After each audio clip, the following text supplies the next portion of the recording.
Alright folks, let's double check our sound settings here real quick.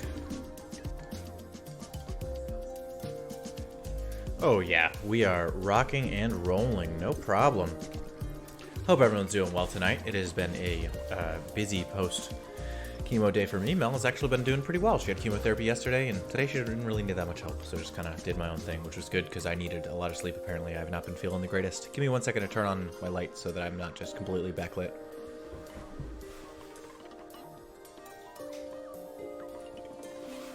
Oh, at some point we might have to get a, what do you call it, a green screen? Or even just a non-green screen, just something behind me so that the lighting's a little bit more favorable, because as is, I just don't know that we're getting the best picture of Malcolm, you know what I mean?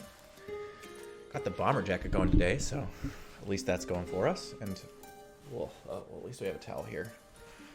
Just a little bit of a spill on my desk, but no big problem. So we got about 3 minutes until today's problems. If we go back and check out our leaderboards to see where we are ahead of time. So yesterday we did 1500th and 2200th because we messed up there. And if we check, nice. So we're about 15 stars ahead of Brian Kendall and 44 ahead of Puff. So Puff is like 22 days behind where I am if I get second every day. And then Kevin Chung in fourth. But people, most of the time, do it the day before, and no hey dev. So it looks like we're going to have a group of about 5 people doing stuff. Looks like there was another group of people who are interested, but just haven't really been able to do it. Perhaps they'll catch up. I mean, each of these problems takes 10, 20 minutes, so if you got a couple of hours, you could certainly catch up still at this point, and I would recommend it. And if we check my friend Ryan, nobody's done anything the last 3 days. Ryan hasn't done anything in 5 days. I got to text him and heckle him about that at some point. Oh, but if we head back to the main page, 2 minutes and 20 seconds left. Let's go ahead and close these other tabs so we don't get the wrong input. And I think we should be good. And if we open here, let's get the centering just right. Okay, so it's got to go to like here. That's great. And if we look, oh yeah, we're super sharp. Everything seems great. I restarted my computer, and so like that's both not that big a deal, and also it's made it so that all the scaling and whatever that I had done before didn't hold. And actually take a second. You guys can see my desktop here. I'm just looking for the Adobe Creative Cloud to be able to open some stuff. And let's pull this back open while we wait. An additional 1 minute and 30 seconds, and we can open Photoshop and Premiere Pro and the other stuff that we're going to need. Though, if we get down below a minute before this finishes resolving, then we're not going to be doing that, because I don't want to be interrupted. Up to date, update available, update available. Let's go ahead and get these updating then. I'm not really worried about the network bandwidth usage. Yeah, go ahead. Update Premiere Pro and Media Encoder.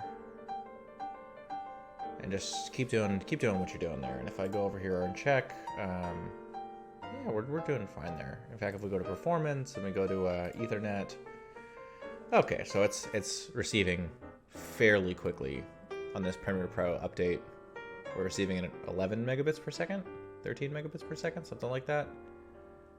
No, we're receiving at 500 megabits per second. Okay, well that's kind of exciting because that means that the upload speed of some of these places has gotten a little faster. It used to be 10 megabits per second was about the fastest you would ever expect to see, which then means that like if you had high bandwidth internet, like you were throttled by how fast the internet of the thing that was uploading to you was. So it was mostly just about being able to download, you know, if the maximum you'll ever receive is 10 megabit per second, and you have 1,000 megabit per second. It just means you can expect to download from 100 places at once. That's not entirely true for streaming services.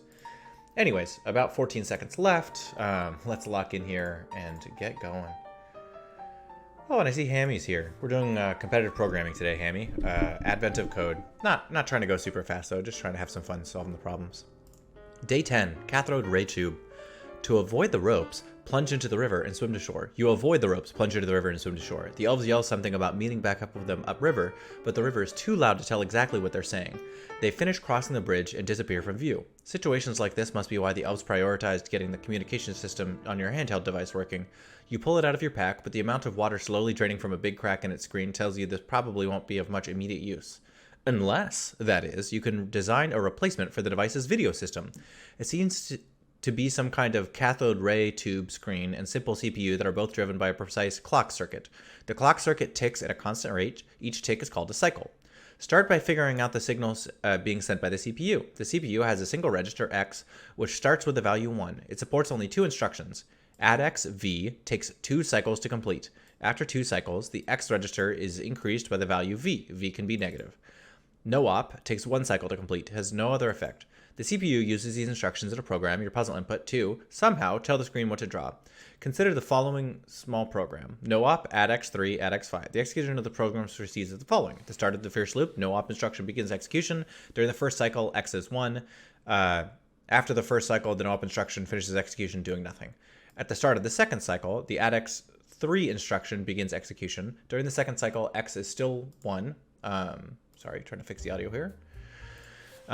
During the third cycle, x is still 1. After the third cycle, the add x3 instruction finishes execution, setting x to 4. At the start of the fourth cycle, the add x minus 5 instruction begins execution. During the fourth cycle, x is still 4. During the fifth cycle, x is still 4. After the fifth cycle, the add x minus 5 instruction finishes execution, setting x to minus 1.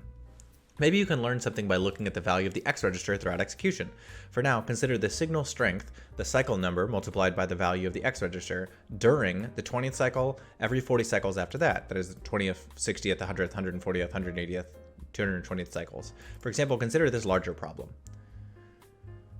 A bunch of stuff happens. A lot of stuff happens. The interesting signal strengths can be determined as follows. During the 20th cycle, the register X has the value 21. So the signal strength is 20 times 21 is 420. 20th cycle occurs in the middle of the second add X minus 1. So the value of the register X is starting value. 1 plus all the other add X values up to that point. During the 60th cycle, register X has the value 19. So the signal strength is 60 times 19 is 1140. During the 100th cycle, register X has the value 18. So the signal strength is 1800. During the 140th cycle, it's 21, so it's 140 times 21. 180th, it's 180 times 16. 220 times 18. Some of these signal strengths is 13140. Find the signal strength during the 20th, 60th, 100th, 140th, 180th, and 220th cycles. What is the sum of these 6 signal strengths? So we just want these ones. Okay, let's get our puzzle input. And cycles start at 1, right? At the start of the first cycle, right?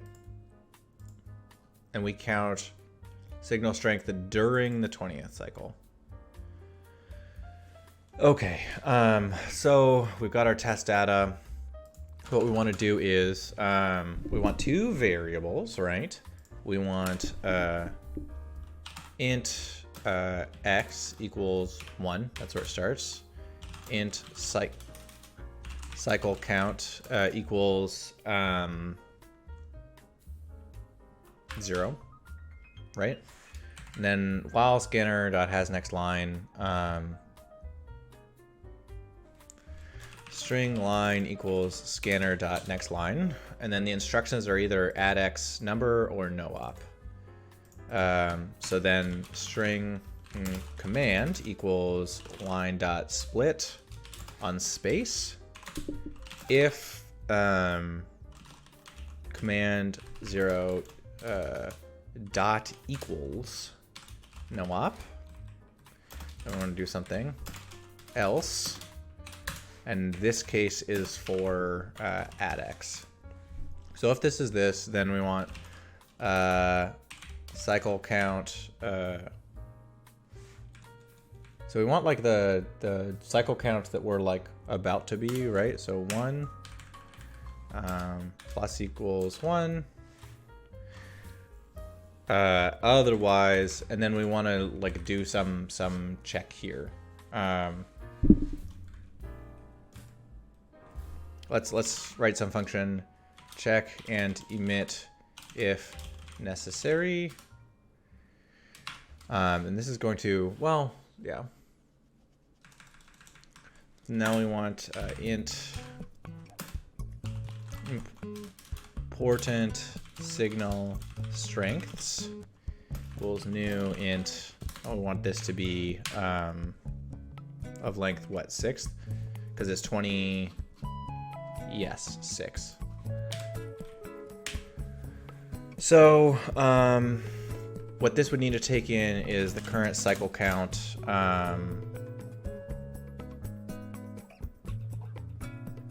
This is yeah.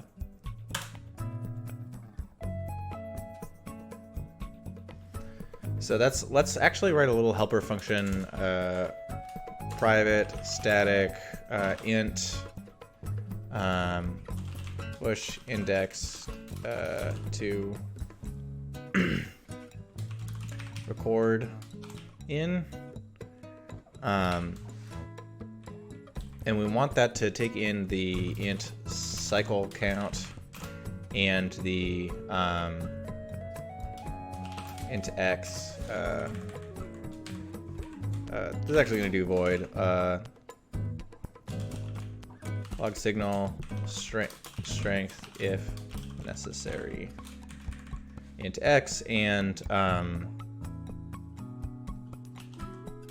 int signal strengths. Great, and let's make this less awful to look at. Oh yeah, look at that. If let's see, we want x minus 20 percent 40 equals 0, right? So we want int index equals x minus. So this is not quite true. So this will get us at 20, 60, whatever, blah blah blah, and then we would want signal strengths, and then we want this to be x minus 20 divided by 40, right? We want this to go like this, right? Where are we upset? Equals x times cycle count, right? And this actually shouldn't be x, this should be cycle count. I'm a fool. And let's add some spaces so that this is less awful. Thank you. That should log correctly. And then what we want to do is log signal strength if necessary. This takes in cycle count x, important signal strengths. And so for this one, what we want to do is we want to go cycle count plus equals 1, log signal strength if necessary with the same set of things. Then we want to go cycle count plus equals 1, and then this same thing. And then we want to go x plus equals integer dot parseInt command 1. Is that right? And then we want to int sum equals 0 for int I equals 0, I is less than important signal strengths dot length plus I, sum plus equals important signal strengths I, wonderful, sum plus sum. That seems right. Let's give it a shot and see how that goes. Well, there's no data in there, so let's try this one and see what happens.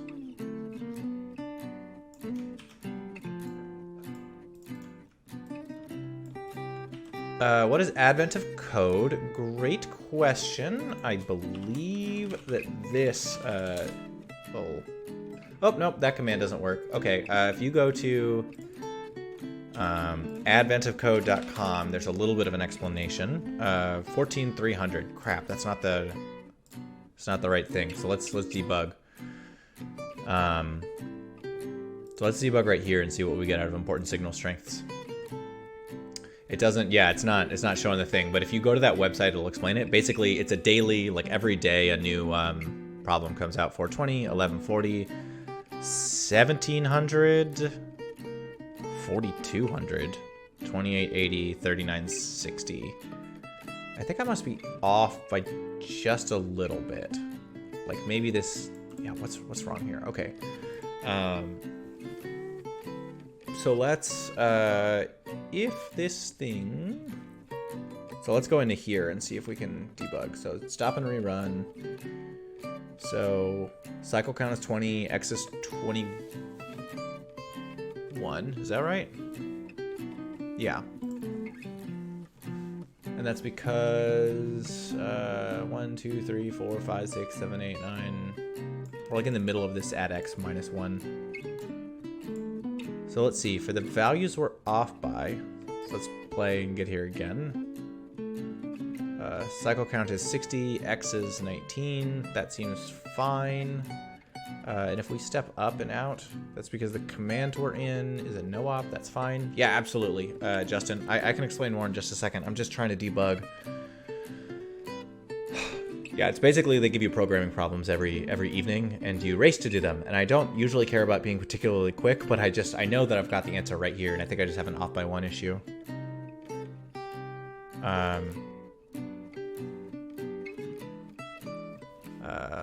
1 plus all the other add X values up to that point. 100 times 18. So this is 60 times 19, that's fine. This is 100 times 17, and if we step up...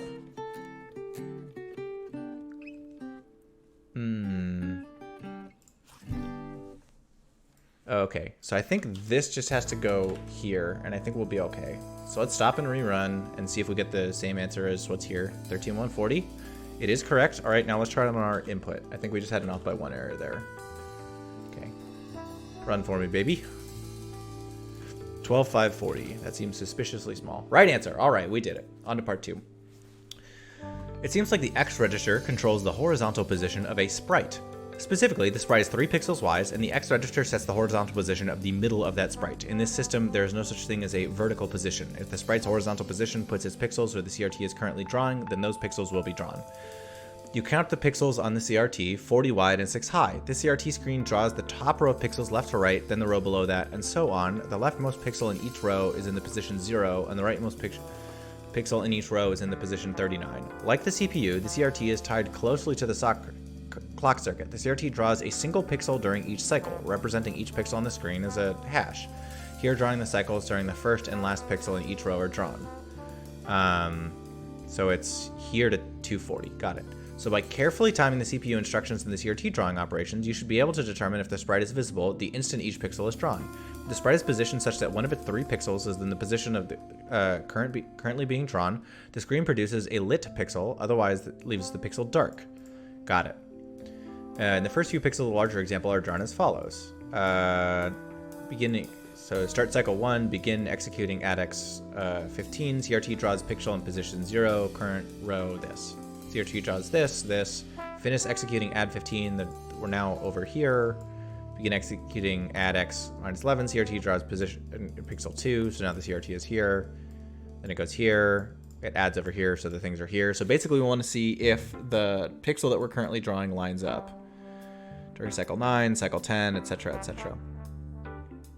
Allowing the program to run to completion causes the CRT to produce the following image. Render the image given by your CRT. What are the 8 capital letters appear on your CRT? Aha! Okay, interesting.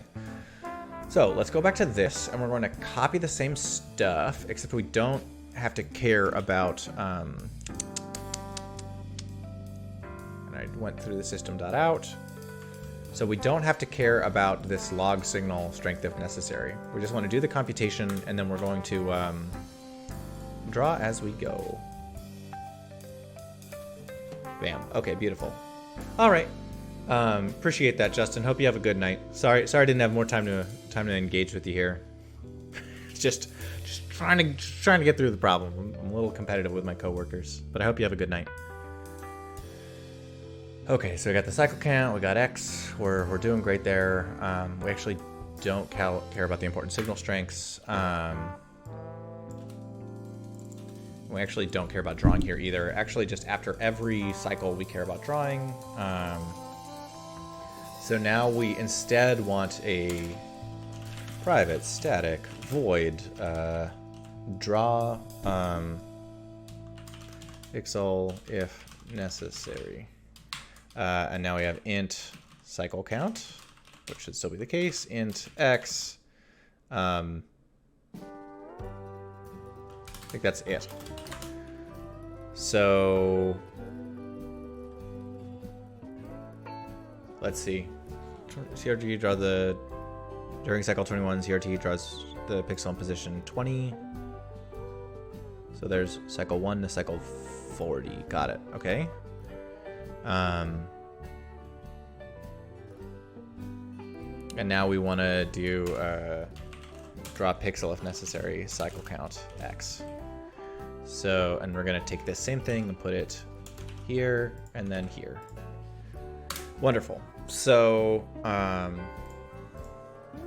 X is the middle, so it's like if int which pixel equals, and that's the, I need to understand what happens when we go over the thing. Rightmost pixel in each row is in position 39. Got it. So int which pixel equals cycle count percent 40. Got it. So then if math.abs x minus which pixel is less than 2, system dot out dot, we don't care about the line actually, this else, nope, come on, system dot out dot print, and we want a dot, and then if which pixel is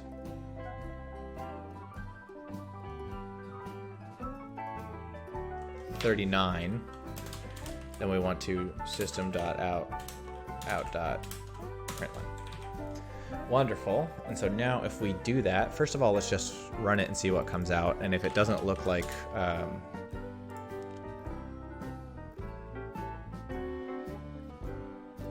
okay, seems like we're probably off by a little bit. Yeah, it's things are weird. Which pixel is based on cycle count? 1, 2, 3, 4, 5, 6, 7, 8, 9, 10, 11, 12, 13, 14, 15, blah, blah, blah, blah, blah.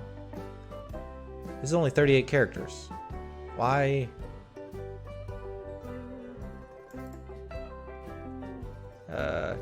So I think I need to, so it's going to draw 1 to 40 here, right?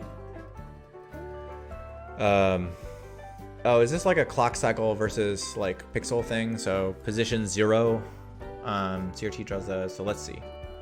Cycle is 1, CRT is drawing position 0. So this is cycle count minus 1% 40. So let's see if that puts out a better picture. So we're closer, and we can actually kind of see what the answer is. But not quite. So I think it's got to be equals 40. Is that right?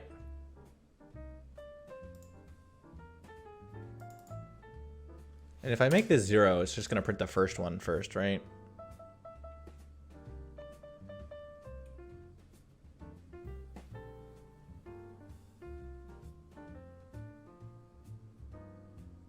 Well, I think I can tell what the answer is, but it's like weird that we're off. Like these are all like on the wrong side or something. So if we do, let's see if we can get this picture reproduced, because I'd like to get this right rather than just trying to like get the answer for nothing. So if we take this and put that in our data, and then we run it. Does that look right? No, why is this moved over?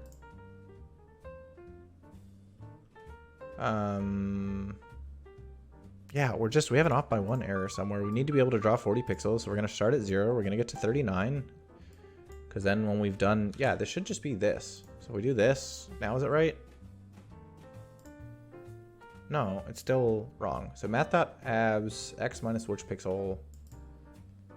Oh, that this is, so else if, let's do this. And now I think we want to do which pixel minus X. Like, does it? That feels like it shouldn't matter.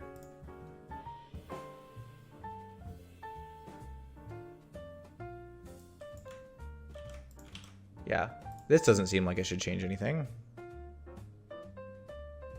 Am I just missing?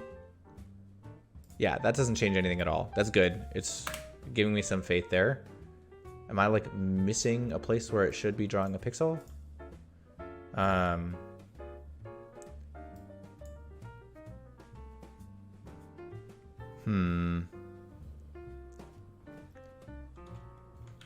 Oh, do we need to be doing this? Like, is that why we're wrong? Does that come out better? That looks right. Okay, let's take our input, put it back in. Let's go. Okay, and our thing is F, E, C, Z, E, L, H, E. Is that right? That's correct. Okay, let's return to our advent calendar and see what the personal stats look like. So 1,700 and 1,000. Okay, so not terrible. We could have done better. That the puzzles are just too short this season. I missed last year when some of the puzzles were like 3 hours long. I mean, it was 3 hours because I sucked, but still. If we go to the private leaderboard, yeah, nobody's even done part 1 today. And if we go to the private leaderboard, yeah, no, it's obviously no one's done anything. Okay, let's go clean up the code. And that starts with copying over the problem statement. Okay, this is going to be gross to format, but that is all right. We got all day. We solved everything now. So, date 10. Oh, yeah, this is so many lines. Okay, nothing, nothing, nothing. Unless... clock circuit. This is called a cycle. Wonderful. X starts with the value 1. Wonderful. Add X V takes 2 cycles to complete. After the 2 cycles, the X register is increased by the value V. V can be negative. No op.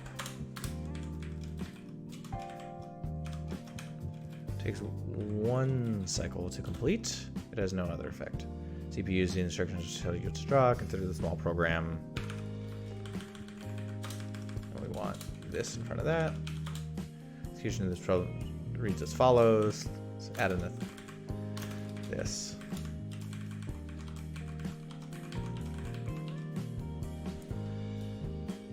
And then maybe actually just not get one of these. Start of the first cycle, the no op instruction. X is 1.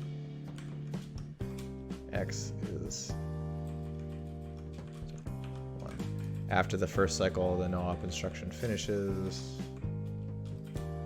doing nothing. Start of the second cycle, add X3 instruction begins execution. X is still 1. Third cycle, X is still 1. After the third cycle, the add X3 instruction finishes execution. During the fourth cycle, X is set to 4. Wonderful. X is still set to 4. X is set to -1.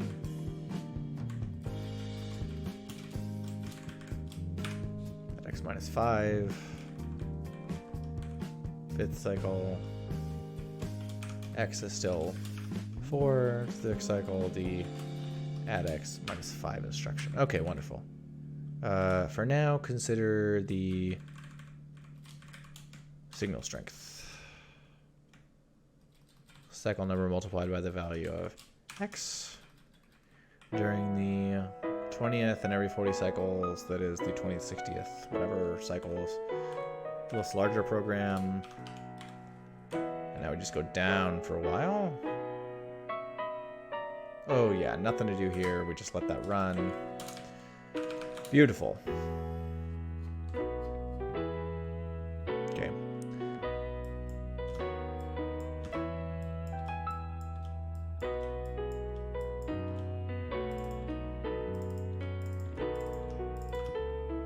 There we go. So the thing is 420, 1140, 1800, 2940. This. Oh, nope. Undo that, please. Thank you.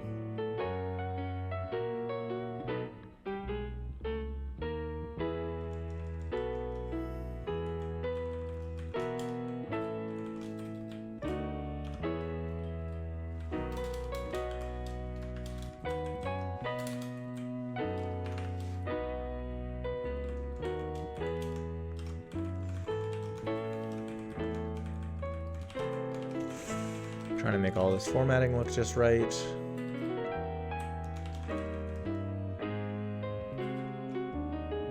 Okay, the 20th cycle occurs in the middle of the add x minus 1. Fair enough. So the value of the register x is the starting value 1 plus all of the other add x values up to that point, which is an equation that we don't have to mess with. All of this is fine. Some of these signal strengths, aha, and these all need to be vatted.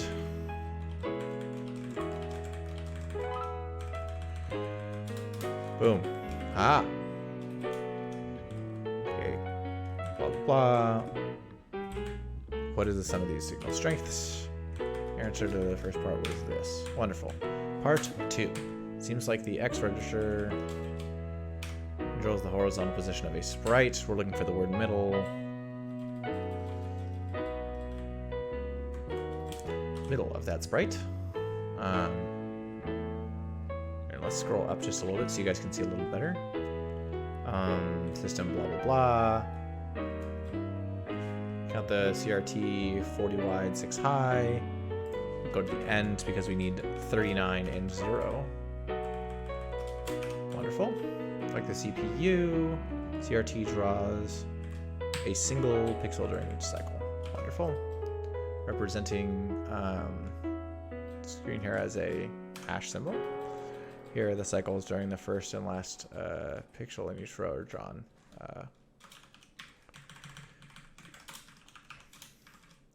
Wonderful. And for some reason, there are bolded there, but we're not going to mess with that. So by carefully timing the CPU instruction and the CRT drawing, we need lit and dark to be this, lit, and dark. Wonderful. First few pixels from the large example drawn are as follows. A bunch of instructions we don't care about.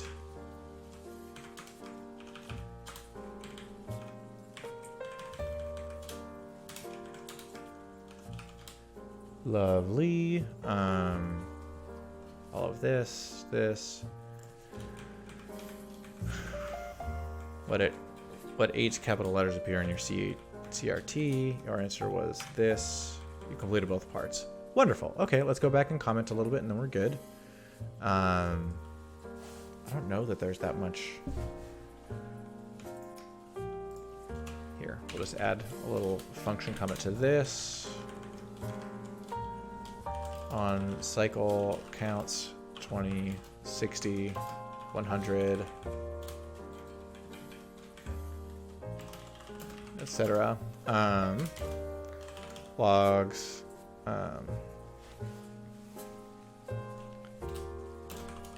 Cycle count times x to the given array in the appropriate slot. Wonderful. And this one,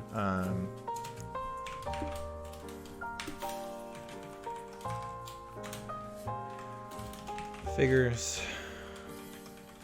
Come on.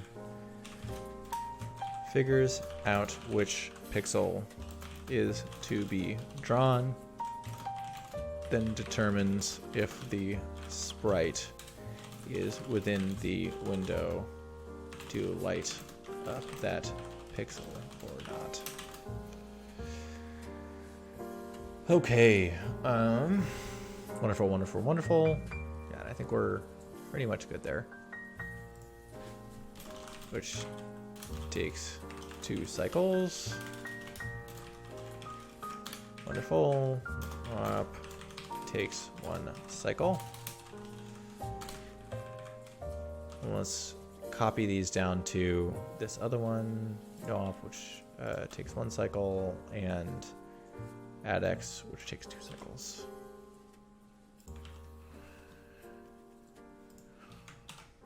Wonderful. Okay, let me explain what's going on. So in the first part, we're reading in this really long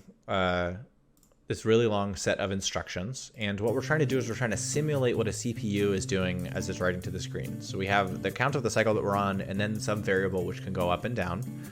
We read in the command, and then what we do is we log the signal strength if that's the right thing to do, and then we increment the cycle count. And the only 2 instructions are no up, which does nothing. The cycle count goes up, and then we figure out whether or not we need to log anything, or add X, which takes 2 cycles, and then it adds the number given to the 1 register X that we have. For the first part, we're trying to take the signal strength, which is the cycle count times the register value, at 20, 60, 100, 140, 180, 220. So those 6 places, and we want to log them, and then we want to add them all up and print them out, which we did. In the second part, it's the same thing that we're doing, except instead what we want to do is we want to draw pixels. So we draw them from left to right in 40 pixel long wide areas. And what you do is, if X is like a 3 pixel wide sprite, so if X is close enough to the current pixel that you're drawing, either it's the same, it's 1 higher or 1 lower, then what you do is you light up the current pixel, which is drawing an X. Otherwise, you draw a dot. Although, did it tell me to draw a hash instead? I think it did tell me to draw a hash instead. Okay, here, let's fix that. This should be a hash symbol, and if we draw it, it's only marginally easier to see what's going on. So I think part of that is just because of our zoom level. I think if we make this smaller, it's actually easier to read. Anyways, so that's kind of it for today. I hope everybody has a good night, and I'll see you for tomorrow's Advent of Code. Have a good one.